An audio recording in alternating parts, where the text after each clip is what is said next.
আমাদের ত্রিপুরা রাজ্যে এই প্রথম এই রাবারের অতিবৃষ্টি হয়েছে। বৃষ্টির কারণে রাবারের গাছে ছত্রাক যখন আমরা প্রথমে একটা দুটা বাগানে দেখা যায়, তখনই আমরা ওই করিলাম ডেপুটি আরপিসি অফিসে আমরা আলোচনা করি।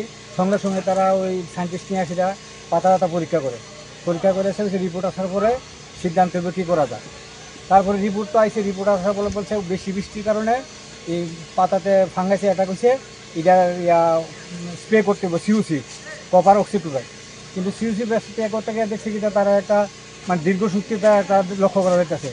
তখন আমরা এই রাবার উৎপাদক সমিতি থেকে জোনাল অফিসে আমরা ডেপুটেশন দিয়ে দেখতে পেলাম তারা ওই স্প্রেয়ারের সাহায্যে স্প্রে করার লেগে একটা পরিকল্পনা নিয়েছে। তা আমরা বলছি স্যার এই সিনাই দিয়ে সমুদ্রে পরিকল্পনা হইব না, আপনি ইমিডিয়েট দ্রুত পরিকল্পনা নেন, নাহলে আমরা 1000 চাষিকে রাস্তা অবরোধ করলাম। তখন তারাও স্বীকার করছে যে এইভাবে স্প্রে দেওয়া এটা লেবারি অসুবিধা বেশি হইব এবং আনসাইন্টিফিক। তো আমরা দ্রুত যেভাবে হোক এটা ড্রোনের সাহায্যে করার জন্য ব্যবস্থা করলাম।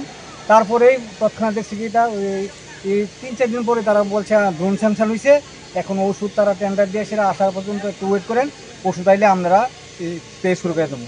তো এই সুবাদে আমরা দেখছি যে অতি দ্রুত এই কাজটা হয়েছে। আমরা রাবার সমিতির পক্ষ থেকে ডেপুটেশন দেওয়ার পরে এখন চাম্পামোড়া থেকে প্রথম উদ্বোধন হয়েছে। এই চাম্পামোড়া হইয়া গোকুলনগর, লক্ষ্মীবিল হইয়া সে সিপাহীজলা দিব এবং অন্যান্য ডিস্ট্রিক্ট যেখানে আছে এখানে আপনার এই কাজটা করব।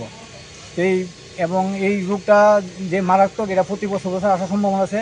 আগামী দিনে যাতে আমরা এই যে বৃষ্টির শুরুতেই যাতে আমরা এই স্প্রেটা করতে পারি, তার জন্য পূর্ব পরিকল্পনা আমরা নেব। কারণ ত্রিপুরার যে একটা নতুন অভিজ্ঞতা, এর আগে কেউ জানতো না বিষয়টা, রাবার বোর্ডও প্রস্তুত ছিল না।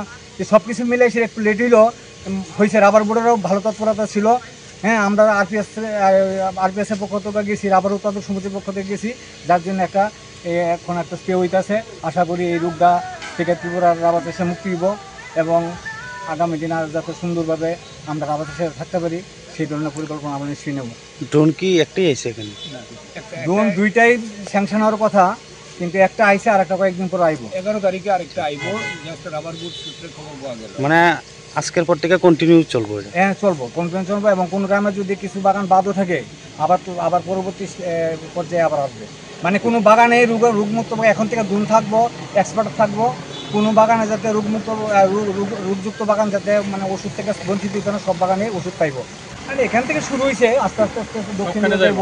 দক্ষিণ দিকে গিয়ে ঘিরা ছেড়ে আমরা এই পূর্ব সম্পর্কে বেলটা গিয়া ওই এর উত্তর পাশে দিয়ে গিয়া আমরা গোকুলনগরে যাম। এটা শেষ হল গোকুলনগর শেষ হলে পরে আবার লক্ষ্মীবিল যাবে। এইভাবে পরিকল্পনা আছে। তারপরে বাকিটা রাবার বোর্ড নিশ্চয়ই এটার পরিকল্পনা নিব।